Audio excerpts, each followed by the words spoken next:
Hi everyone, welcome back to the Coding Interview Must-Know series. Today, we're covering a very popular interview question, group anagrams, grouping words that are anagrams of each other. The idea is simple. You're given an array of strings, and you need to group together all the words that are anagrams. An anagram means the word is formed by rearranging the same characters with the same frequency. The order doesn't matter, only the character set and how many times each character appears. For example, if the input is eat, tea, ate, tan, gnat, and bat, then eat, tea, and ate should be in one group, tan and gnat in another, and bat stands alone.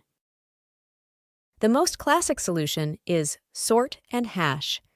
For each word, you sort its letters. The sorted string becomes its group key. Because anagrams always sort to the same result, all words with the same sorted form naturally belong in the same group. For example, eat sorted becomes AET, and tea also becomes AET, so they go into the same bucket. The code is straightforward.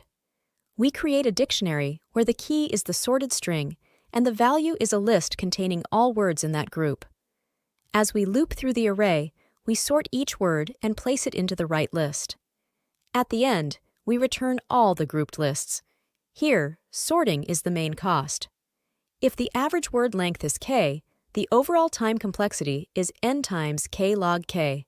Space complexity is n times k, since we store all words and the sorted keys.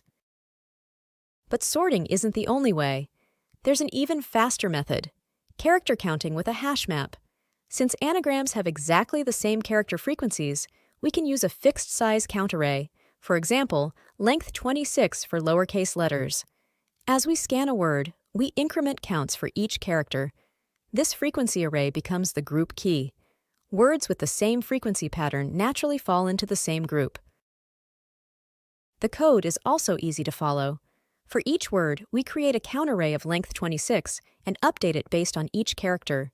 Then we convert that array into a tuple and use it as the key.